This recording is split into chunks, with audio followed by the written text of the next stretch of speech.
Hello vlog. Don't forget to subscribe to Sarah.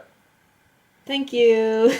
Hi, before you watch this, I should let you know that this is actually part 2 of my Japan vlog series. If you haven't seen part 1, you might want to go watch that first. But if you're coming from the last one, hello, welcome back. Let's get into the video. So after finishing up in Kyoto, we went to Osaka to stay in a hotel for the night so that we could start off in Osaka immediately the next morning. And honestly, Osaka was one of my favorite parts of the trip overall. The main street in Osaka, there was just so much going on. Everywhere you looked, something interesting was happening. We got to see all the most iconic parts like the giant crab and the screen that you can see yourself on and the big old Glico guy. I feel like even though Tokyo's the capital, whenever I think Japan, I imagine something like this street. I think that's why I thought it was particularly amazing.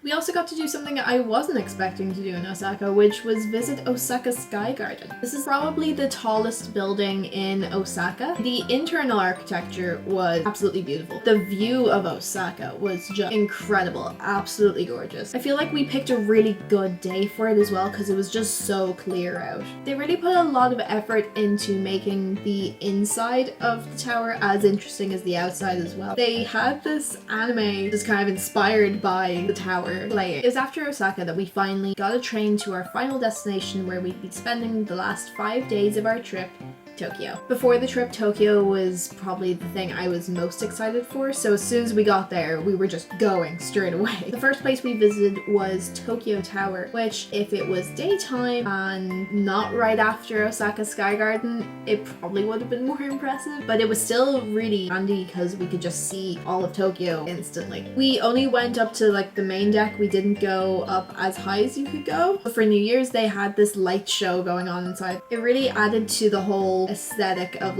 all the lights of Tokyo outside. When we got to the top of the tower, there was this photo op thing, and look how cute it is. We actually did buy it. They gave a smaller size with the green screen and stuff. We got the full size because it was very cute. So then for our second day in Tokyo, we went to the place that I've been wanting to go to since I was a young weeb, Akihabara. This is the anime and electronics district, so the nerd area. They had loads of arcades as well, which was super fun, but honestly seeing all the Japanese tech was amazing. In Japan in general, they're really into their vending machines or just any machines you can get things out of, and Akihabara was no exception. I found this machine that had these dog birds. I had originally seen it on Twitter, and then when I went here and saw it, I was like, okay, I need this.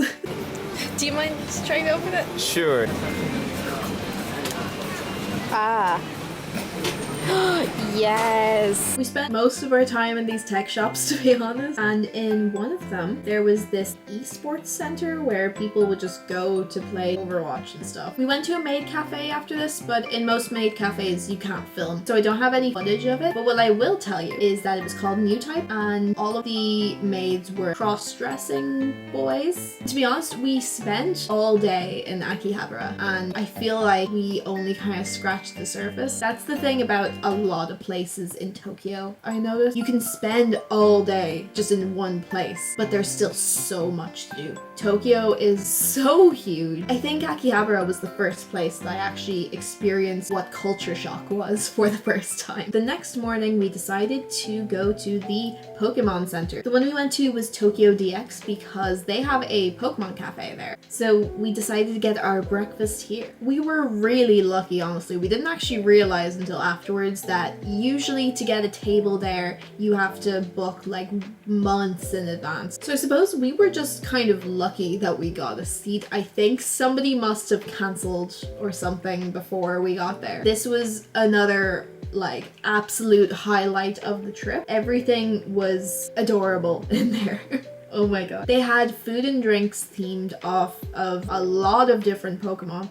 What I ended up getting was a Gengar grape smoothie. Japanese grape flavor is different to grape flavor everywhere else, so it was really, really good. Owen got this really cool ditto drink as well, where the more you drank of it, it changed flavor. Then something we weren't expecting was to be able to pay our compliments to Chef Pikachu himself. He did a little song and dance, it was very cute. I got to shake Chef Pikachu's hand. And honestly, what more could you want? I was blessed to meet a celebrity on this day. Arigato, Pikachu-san! After this, we walked around the rest of the Pokemon Center, and they had like this display of Pokemon through the years, and everything about it felt so nostalgic. They had these really cool touchscreens where you could actually look through a Pokédex and like compare stats to different Pokemon. There was a gift shop as well. I would have just bought everything if I could have. It was amazing. We were going to Shibuya next, which is a massive shopping district. There was a big winter sale going on in Shibuya 109, which is a really big department store. I didn't get much footage in there because there were just so many people.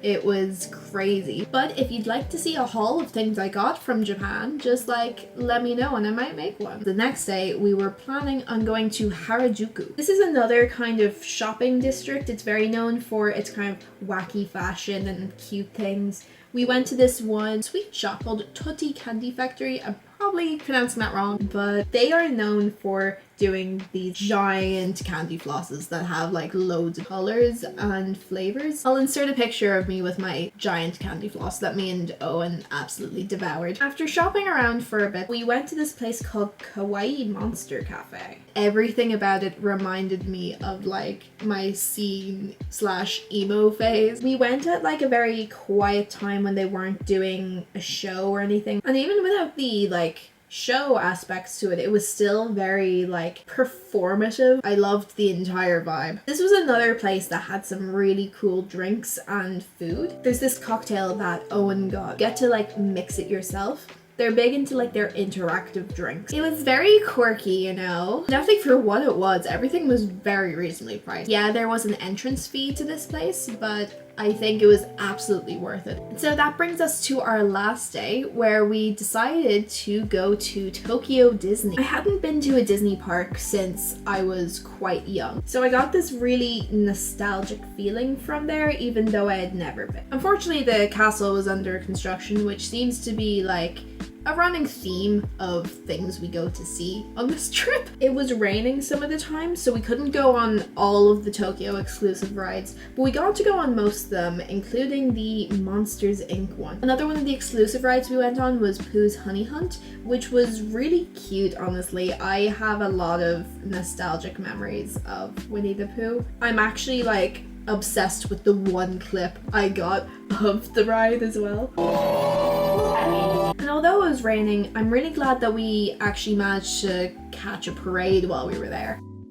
And just like that, our trip to Japan was over, and it was time to fly back. Yep, that's our plane that we were on. I got this shot with a selfie stick. I've been back in Ireland for 2 months now, so it's not that recent of a trip anymore, but I'm still like coming down from the whole thing, I feel. That trip was not like any other trip I've ever been on, and I'm counting the days till I can go again. Even though we did so much, you watched the 2 vlogs, we did so much, but there's still so much that we missed as well. Anyway, as with my last video, if there's anything that I touched on that you would like me to elaborate more on, let me know, and I might be able to just answer your question, or I might do a whole video answering people's questions. Whatever, like let me know what you guys would like to see. I really hope you enjoyed this video as well. If you liked either or both parts, smash that like button, smash that subscribe button, and leave a comment about your favorite part. Yeah, thanks again for watching, and hopefully I'll see you again another time.